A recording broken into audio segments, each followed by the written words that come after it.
Hello everyone, welcome to Eklavya Snatak. आज की इस वीडियो में मैं आप सभी को public administration in India BA programme semester 1 से आपकी फर्स्ट यूनिट करवाने वाला हूं, भारतीय प्रशासन।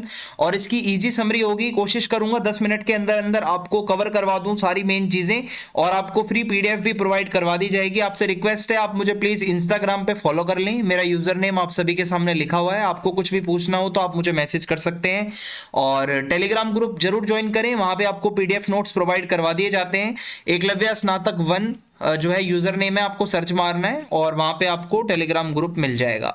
सबसे पहले सिलेबस दिखा दूं आपका। सो इकाई 1 है भारतीय प्रशासन, आज वो मैं आपको करवाने वाला हूं।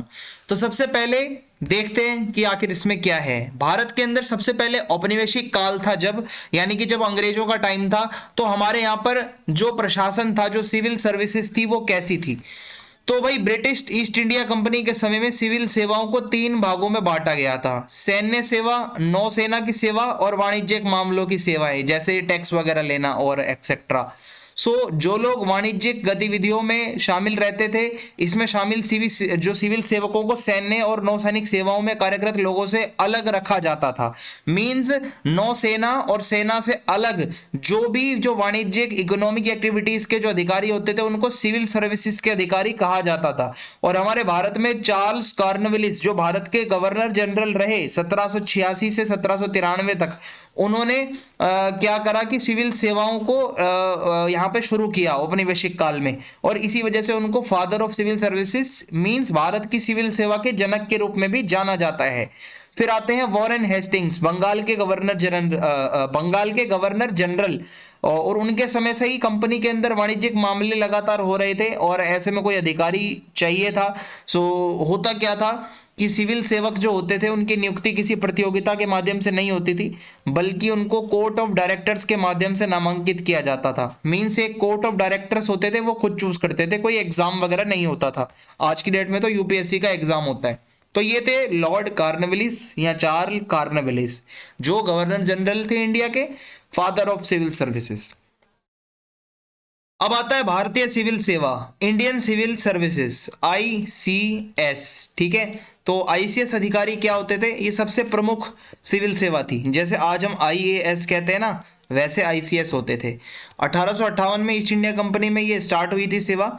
आईसीएस अधिकारियों की भर्ती इंग्लैंड के अंदर एक एग्जाम होता था, कॉम्पिटेटिव एग्जाम। वहां से जो बच्चे पास करके आते थे, उनको ही यहाँ पे चूज किया जाता था, चुना जाता था। एग्जाम काफी कठिन होता था। जो भी उम्मीदवार जो आते थे पेपर देने, वो अक्सर अच्छे खासे पढ़े लिखे घर से आते थे। मींस अमीर परिवारों के लोग ही आते थे, अभिजात वर्ग के लोग ज्यादातर। आईसीएस अधिकारी केंद्रीय और प्रांतीय दोनों स्तरों पर प्रशासनिक कार्य करते थे। टैक्स इकट्ठा करना, नीतियां बनाना, कानूनों को लागू करना, एक्सेट्रा। फिर इसके बाद आता है केंद्रीय और प्रांतीय सेवाएं। आईसीएस के अलावा शासन के कुछ और भी यहाँ पे भाग करे हुए थे इन्होंने। मींस केंद्र लेवल पर अलग प्रशासन था, प्रांतीय लेवल पर अलग था। जैसे आईपीएस, इंडियन पुलिस सर्विस, और भारतीय वन सेवा, जो जंगल वगैरह से रिलेटेड अधिकारी हैं, वो भी नियुक्त किए गए। प्रांतीय सेवाएं क्षेत्रीय स्तर पर प्रशासन को अच्छे से चलाने के लिए जिम्मेदार होती थी। राजस्व प्रशासन का मतलब है टैक्स इकट्ठा करना बहुत जरूरी था, क्योंकि भू राजस्व से ही औपनिवेशिक प्रशासन चलता था।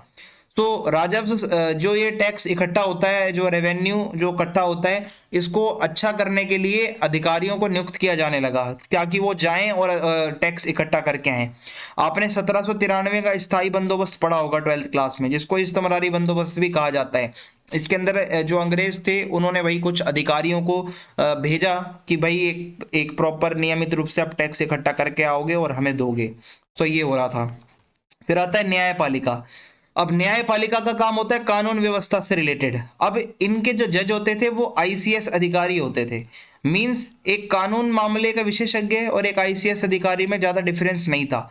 बट 1860 के दशक के बाद से ही ये शक्तियां इनकी बंटनी शुरू हो गई। आईसीएस वालों को सिर्फ प्रशासनिक कार्य दिए गए, और न्यायाधीश फिर थोड़ा कानून की फील्ड से लोगों को चुना जाने लगा। ऐसा होता था।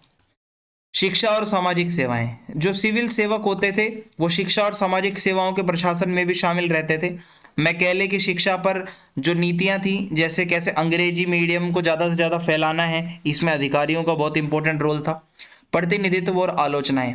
भारत के लोग ये आलोचना करते हैं कि ये जो भारत की औपनिवेशिक भारत की जो ये सिविल सर्विसेज थी, इसमें इंडियन लोग कम थे, अंग्रेज लोग ज़्यादा थे। सो ऐसे में कई बार आंदोलन भी होते थे। फिर 1919 में मोंटागू चेम्सफोर्ड सुधार हुए, तो ऐसे में सिविल सेवाओं में भारत के लोगों की प्रतिनिधित्व को बढ़ाने की डिमांड करी गई और थोड़ा थोड़ा जो है वो बढ़ाया गया। कुल मिलाकर भारत में औपनिवेशिक काल के दौरान सिविल सेवाओं की संरचना यही होती थी कि भाई कैसे वो अंग्रेज अपना ज़्यादा से ज़्यादा साम्राज्यवाद फैलाना चाहते थे, नियंत्रण अच्छा करना चाहते थे भारत पर, राजस्व संग्रह अच्छे से हो, शिक्षा उनकी अंग्रेजी वाली फैले और शासन अच्छा हो। इसी वजह से सिविल सर्विसेज वो लेकर आए थे। अब भारत में सार्वजनिक कर्मियों या फिर सिविल सेवाओं की नियुक्ति और प्रशिक्षण की प्रक्रिया को बताओ। यानी कि जो यूपीएससी के एग्जाम होते हैं सिविल सर्विसेज के, उसमें कैसे कैसे सिलेक्शन होता है, क्या होता है, सब कुछ आपको A to Z बताना है इसमें। भारत के अंदर यूपीएससी द्वारा ये परीक्षाएं आयोजित करवाई जाती हैं और ग्लोबल लेवल पर बहुत ही कठिन परीक्षा मानी जाती है। 3 स्टेजेस होते हैं, प्रारंभिक परीक्षा, मुख्य परीक्षा और साक्षात्कार मींस इंटरव्यू, ये आपको पता होगा।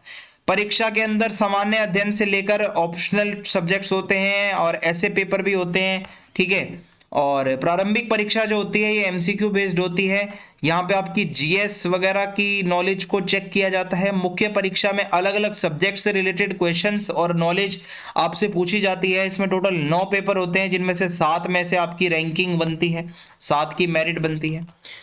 फिर इंटरव्यू का लास्ट स्टेज आती है कि भाई साक्षात्कार के लिए आपको बुलाया जाएगा, एक पैनल बैठा होगा जो आपसे सवाल पूछेगा आपकी पर्सनैलिटी से रिलेटेड, आपकी नॉलेज से रिलेटेड। फिर अगर सब पास कर लिया तो आप ट्रेनिंग के लिए जाओगे लबासना, लाल बहादुर शास्त्री राष्ट्रीय प्रशासन अकेडमी। वहां पे आपको सिखाया जाएगा कि प्रशासनिक सेवाएं, प्रशासनिक जिम्मेदारियां कैसी होती हैं, आपके अंदर क्या स्किल्स होनी चाहिए, वो वहां पर आपकी डेवलप की जाएंगी। फिर एक फाउंडेशन कोर्स होगा लबासना के अंदर, फाउंडेशन कोर्स से सभी को गुजरना पड़ता है। इसमें आपको संविधान से रिलेटेड, कानून से रिलेटेड, मोरालिटी से रिलेटेड चीज़ों को समझाया जाता है। और फिर उसके बाद ये चीज़ें हो जाने के बाद में क्या होता है आगे, अब वो समझाता हूँ आपको मैं। विशिष्ट प्रशिक्षण होता है, स्पेशलाइज्ड ट्रेनिंग। जैसे जैसे वो अलग अलग आपकी ट्रेनिंग खत्म होती है, तो जो लोग आईएएस बनते हैं वो लबासना में ही रहते हैं, और आईपीएस जो लोग बनते हैं वो सरदार वल्लभ भाई पटेल राष्ट्रीय पुलिस एकेडमी की तरफ जाते हैं, वहाँ उनकी आगे फर्दर ट्रेनिंग होती है। और ये बहुत ही बड़ी प्रक्रिया है यूपीएससी के अंदर सिलेक्शन की। और जो लोग बहुत ही ज़्यादा कुशल होते हैं, नॉलेज वाले होते हैं, जो बहुत ही ज़्यादा मेंटली और एकेडमिकली, फिजिकली या जैसे भी आप समझ लो, थोड़ा सा जो एक्टिव होते हैं, एक्स्ट्रा ऑर्डिनरी लोगों को ही इसमें रखा जाता है। सो ये चीज़ें इसमें आती हैं। इसी के साथ हमारी ये यूनिट फिनिश। अगर आपको अच्छी लगी वीडियो तो फीडबैक ज़रूर देना, वीडियो लाइक करें, वीडियो को शेयर करें। जय हिंद, जय भारत।